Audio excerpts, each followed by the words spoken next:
Param Vijayate Shri Krishna Sankirtanam, total world victory of Hare Krishna. Reading from Bhagavad-gita as it is, chapter 1, text number 3.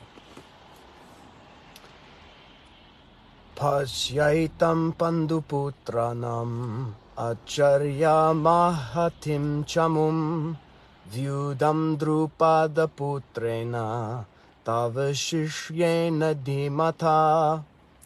Pashya, behold, etam, this, Panduputranam, of the sons of Pandu, Acharya, O teacher, Mahatim, great, Chamum, military force, Vyudham, arranged, Drupada Putrena, by the son of Drupada, Tava, your, Shishyena, disciple, Dhimata, very intelligent. Translation. O my teacher, behold the great army of the sons of Pandu, so expertly arranged by your intelligent disciple, the son of Drupad. Purport by His Divine Grace, Srila A.C. Bhaktivedanta Swami Prabhupada. Duryodhana, a great diplomat, wanted to point out the defects of Dronacharya, the great Brahmana commander-in-chief. Dronacharya had some political quarrel with King Drupad, father of Draupadi, who was Arjuna's wife. As a result of this quarrel, Drupad performed a great sacrifice, by which he received the benediction of having a son who would be able to kill Dronacharya. Dronacharya knew this perfectly well, and yet, as a liberal Brahmana, he did not hesitate to impart all his military secrets when the son of Drupad, Drishtadyumna, was entrusted to him for military education. Now, on the battlefield of Kurukshetra, Drishtadyumna took the side of the Pandavas, and it was he who arranged for their military phalanx, after having learned the art from Dronacharya. Duryodhana pointed out this mistake of Dronacharya so that he might be alert and uncompromising in the fighting. By this he wanted to point out also that he should not be similarly lenient in the battle against the Pandavas, who were also Dronacharya's affectionate students. Arjuna especially was his most affectionate and brilliant student. Duryodhana also warned that such leniency in the fight would lead to defeat. Pashyaitam panduputranam acharya mahatim chamum vyudam drupada putrena tavashishyena dhimahi. O my teacher, behold the great army of the sons of Pandu, so expertly arranged by your intelligent disciple, the son of Drupada. Om Jnana Timidandasya Jnananjana Shalakaya Chakshur Unmilitam Yena Tasmai Sri Gurave Namaha. Dronacharya, the great commander-in-chief of the army of the house of Kuru, which is fighting on the side of Duryodhana, along with their allies. He was the teacher of all of the Kuru princes, which includes the Pandavas, because the Pandavas are also Kuru princes, and their claim to the throne is that our father, Pandu, was the king. We are his sons, therefore his eldest son, Yudhisthira, should ascend to the throne. Duryodhana's position, my father, Dhritarashtra, was the eldest son. The succession skipped over him because he was blind, but Pandu left because he couldn't have any children. Unspoken in all of this is Pandu left because he didn't have any children. You guys claim to be the sons of Pandu, but, I mean, dude, who can say? And here's the thing about it, is that although they are the sons of Pandu, none of them is genetically related to the house of Kuru. Because Pandu was unable to father children, so the children were fathered in the wombs of the wives of Pandu by the demigods. By the demigods. But for the, the propaganda of the house of Kuru, it's like, by the demigods, they don't look anything like the other Kuru princes because they have no genetic relationship to them.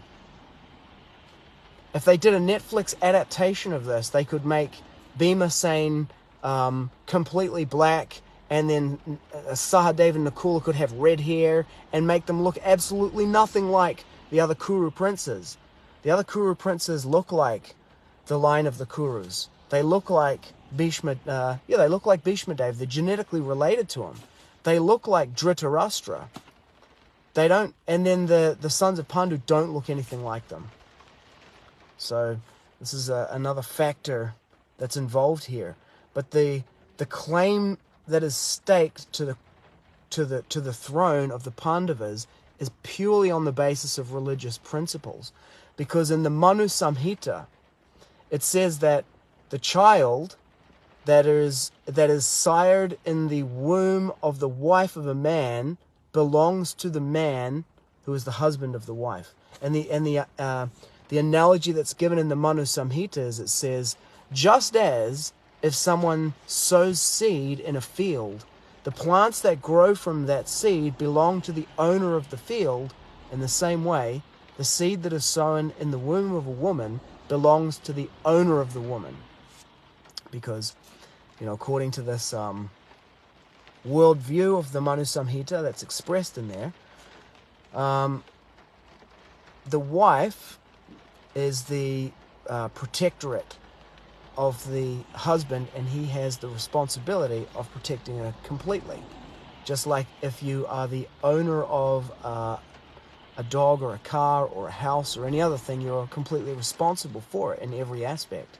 So the same relationship of responsibility exists, and as a reciprocation of that, therefore, the child that is born from the womb of the wife is the responsibility of, inherits the benefits and responsibility of the husband.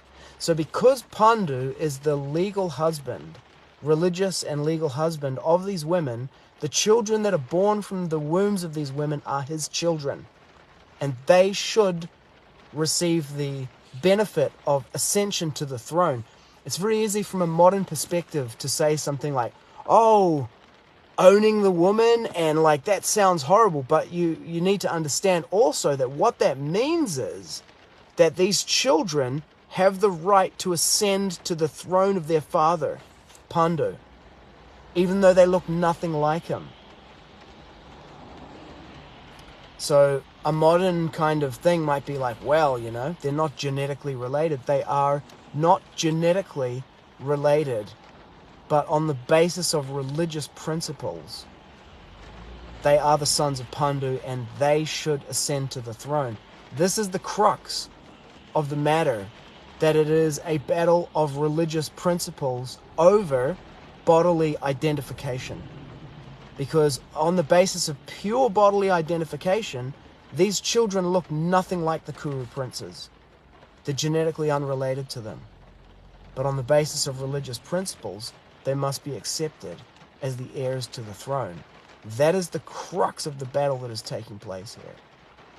And that is why it is said that this was a religious war, a religious battle fought on the basis of religious principles, to establish this religious principle, that on the basis of the religious principles, they should ascend to the throne.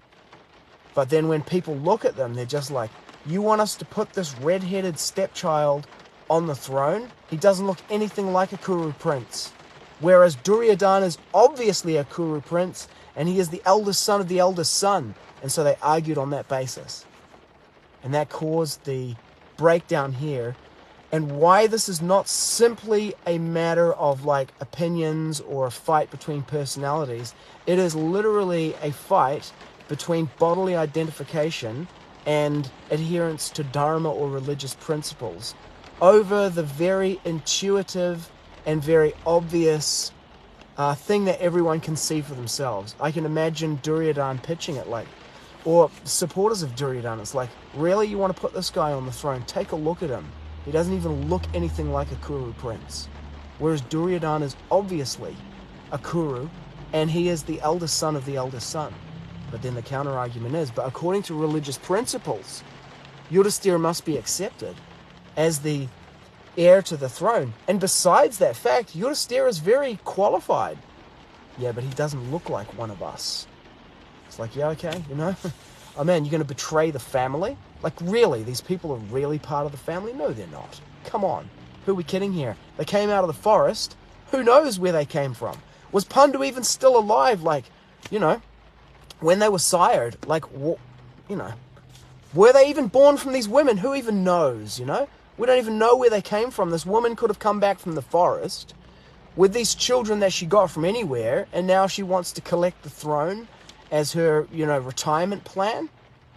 These are the kind of conversations that took place in the background to create the scenario that we find them in at the moment. But Dronacharya, he trained the warriors on both sides.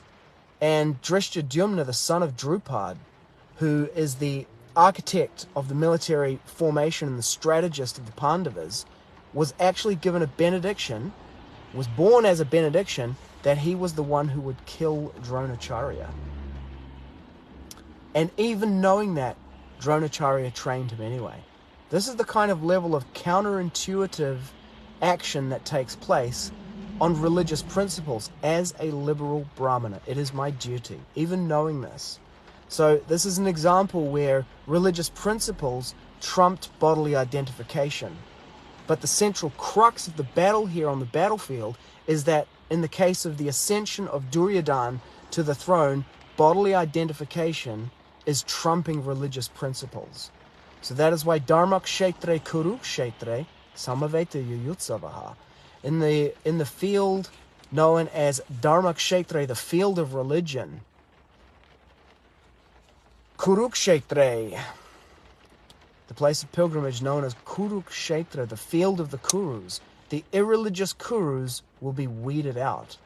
And so Duryodhana and his brothers are destined to lose in this battle.